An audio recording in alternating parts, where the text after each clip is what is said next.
Air Force One is too expensive. Then he stopped to talk to reporters at Trump Tower, and here's what he said. Watch this moment.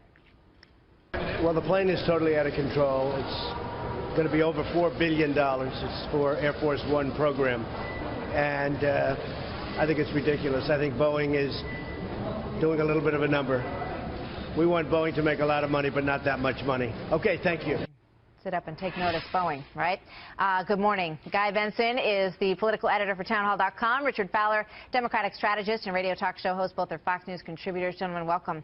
Good to have you with us this morning. You know, it's so interesting to watch Donald Trump in action, because what we're learning here is that none of these off-the-cuff comments are off-the-cuff at all. He walked over to the reporters. They asked him one sort of general question about who was coming through today. He said, yeah, they're all great. And then he waited for the reporter who was going to pipe up and say, hey, what about that tweet that you mentioned this morning about Boeing? And then he delivered the message that he no doubt walked into that lobby to deliver. Guy, what does this signal in your mind? Yeah, the tweet and then waiting for the question, obviously deliberate and planned.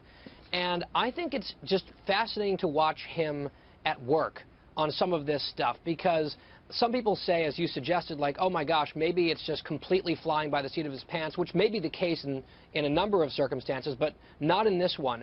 And I think what's particularly interesting about what he's done here is he's taking one relatively small line item that is a rounding error in the federal budget, but it's one that involves sprucing up a plane that he's going to fly on, right? This is something that sort of benefits him. It reminds me of him saying he doesn't want to take a presidential salary. And he's sending a message, not just to Boeing, saying, hey, if this is getting a little over budget, let's rein it back in. He talked a lot about, you know, being under budget and ahead of schedule on the campaign trail and his private sector stuff. He wants to transfer that over to his job as president. And I think that he's also sending a message to voters saying, I'm going to keep an eye out for you and your pocketbook, even when it would benefit me, a huge program like this. You know, but when you dig into this, there's even more here. And that was the case with the carrier situation as well. So he used the carrier jobs, which was, you know, great for those 1,100, however many people were affected and their jobs were saved, Richard. But it goes back to United Technologies, which is a defense contractor for the United States government. Now here, when you dig into this Boeing comment on Air Force One, there is another deal that has been in the works to move the construction of F-16 fighter jets to India, and that's a Boeing project as well. And you look back at something that President-elect Trump said a month ago, and I want to quote this. He said, we're living through the greatest jobs theft in the world. He said that American companies have laid off workers and moved jobs to India, Singapore, and Mexico. India, Singapore, Mexico. So watch those countries. It's getting worse and worse and worse. So this is fascinating, because he may also be after that project movement as well, Richard. Well, I think you're right, Martha. And this is the type of Donald Trump that me as a Democrat can live with. A Donald Trump that goes out there and says, this is a bad deal for the American people, and guess what? As president, I won't let that go through. So I think this is good. And I think to speak to your next point is the idea that we are making our military weapons overseas is shocking, and Boeing should be ashamed of themselves, and maybe Donald Trump is the one that holds them accountable. But that was an Obama-sanctioned project. They feel that it improves the relationship with India to have those fighter jets made in India, Richard. Yeah, that's fair. I mean, I don't think it's still not a good deal. I mean, I was one of the few Democrats that were against the Trans-Pacific Trade Partnership because I thought it was bad for the American worker. And Hillary Clinton said the same thing. But this is why, you know, when you think about this election, you do a postmortem and you talk to folks in Ohio or you talk to folks in Wisconsin or in Macomb County in Michigan. This is why they voted for somebody like Donald Trump. Not that I agree with all of his policies, but he feels as though what he did today was he talked to them. He said, listen, $4 billion for a plane that already works pretty well. It seems to be a waste of money when that money could go into funding America's infrastructure. Now, what I hope Democrats will do is, one, they need to hold Donald Trump accountable, but two, when this infrastructure bill comes to the Congress, which it will in the next couple of weeks when he's president, Democrats should support it, but they should say, listen, let's do this in a way that truly works for the American people. Let's work with labor unions to make it a reality. Let's work and make sure we're employing minority contractors. So that's where I think Donald Trump could actually make some ground up here with a lot of Democrats who are depressed and demoralized from the Hillary Clinton defeat. Great point, Richard. We'll see if that's how it plays out. Guy and Richard, thank you very much. He is an elector, part of our electoral college, and he does not want to go the way his state went. Texas Republican elector Chris Suprin now saying that he will not go along with, as the state voters did, Donald Trump. Chris, very good to have you. Why? Thank you, Neil. Why no Donald Trump? Yeah. Well, I think I answered that in my op-ed yesterday. He fails a 3-point test that the founders established for us. Number one, we had multiple generals and foreign policy experts, I believe 50, who said Donald Trump would be dangerous if he were president. Two, he continues to divide the nation, attacking the First Amendment, the Constitution, spending more time attacking the Saturday Night Live cast than he does attending his daily intelligence briefings. And while those are both subjective concerns, objectively, you can look, and based on the Emoluments Clause, Mr. Trump fails that test, given his financial dealings that he won't disclose. That's your opinion, and you're entitled to your opinion, but in your state, Donald Trump won 52.2% to 43.2%. Aren't you obligated to reflect the will of voters in Texas? That is not how the system was set up by the founders. The Electoral College is designed to be a safety check if electors are not comfortable with a candidate running. So you're with not a demagogue or somebody who who would would prefer, I believe, John Kasich if you had your druthers, right? The Ohio governor. I'm not sure. It's hard. Someone like John Kasich, perhaps. I've got to be honest. I didn't vote for John Kasich in the primary, and he wasn't really in my top 3 choices. But you did like Donald Trump originally. What changed? I don't know about like. I've been reluctantly hopeful that he would fulfill his campaign promises and become more presidential, and that he would also release his tax returns, disclose his financial dealings. But instead, he what we're hearing became president. He was elected president. He got 306 electoral votes. Are there others who feel as you do, and are they in sufficient numbers to deny him the 270 electoral votes he needs? Are there 36 others like you that you think would feel the same way? That's a better question for you than me. I have no idea. I am one person who wants to be comfortable with my decision on December 20th as well as December 19th. And right now, I cannot vote for Donald Trump and be comfortable with it after the fact. But you wouldn't vote for Hillary Clinton, right? I mean, you would express if the idea had been a Republican, you would prefer a Republican.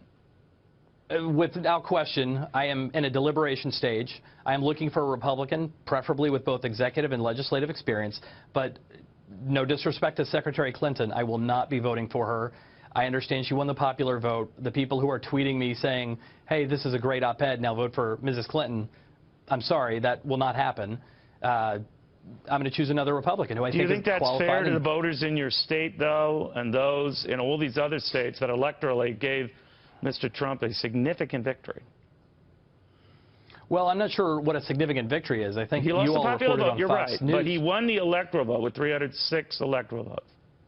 He did, and the question is always, the question that keeps getting sent to me is, do I represent Texas or do I represent the congressional district that went 4-1 in favor of Hillary? So you're going to continue this. This won't change. On the 19th, you don't know who you will vote for, but it's not going to be Donald Trump. I'm in a deliberative stage. All right. Very good having you, Chris Supran, the Texas Republican elector. The question is, how many like him are there? Donald Trump would need 36 others who are similarly minded. After 8 years of a relationship that at times was strained with the Obama administration, some Israelis believe things will improve when Donald Trump moves into the White House.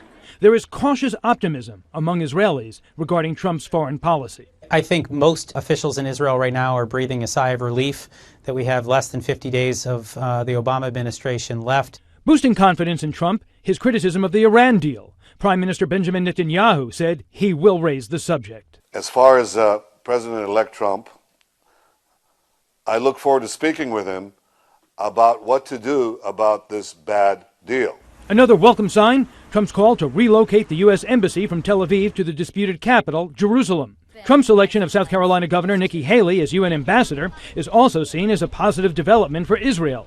Haley opposes economic boycotts against the Jewish state.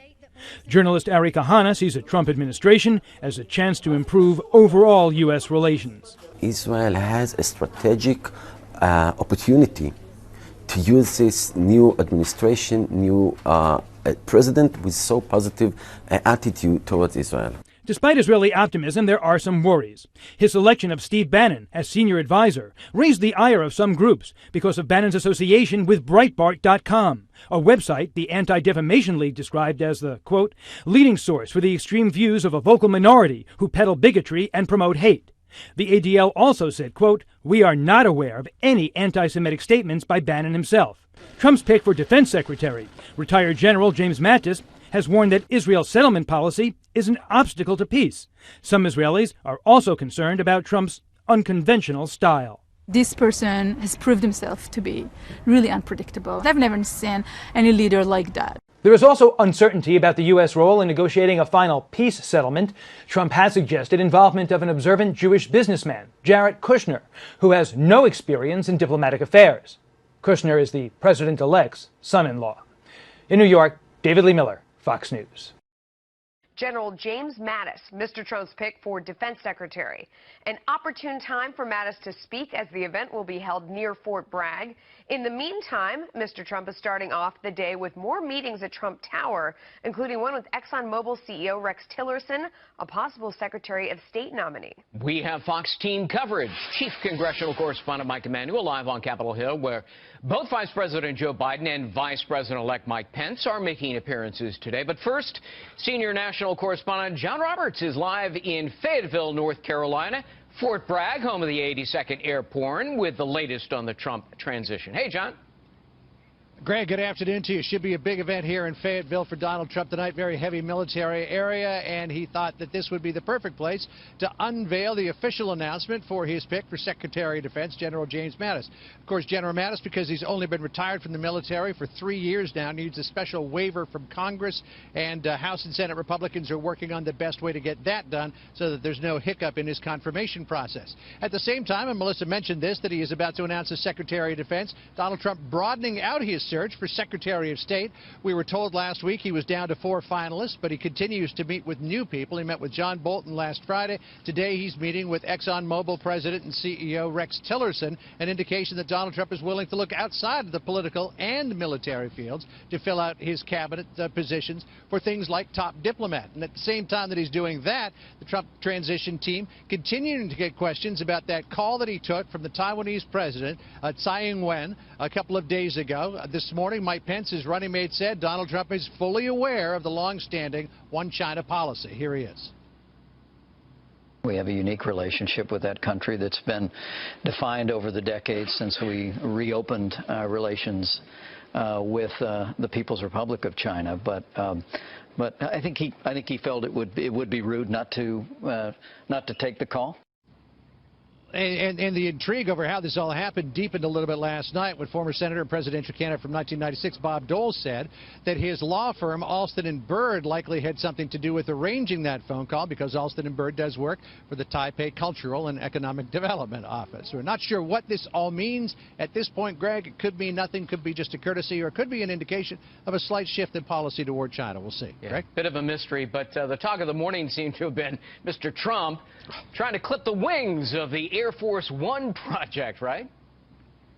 Yeah, a little while ago, the Air Force asked Boeing to come up with some research and development for a couple of new copies of the plane that has been ferrying the president around since Bush 41 back in 1990. But when Donald Trump caught wind of what that program was going to cost, he sent out a tweet this morning suggesting he might put the kibosh on it. Here's what he said, quote, "Boeing is building a brand new 747 Air Force One for future president, but costs are out of control, more than $4 billion. Cancel order, exclamation point." And here's what he told the presidential transition press pool this morning. The plane is totally out of control. It's going to be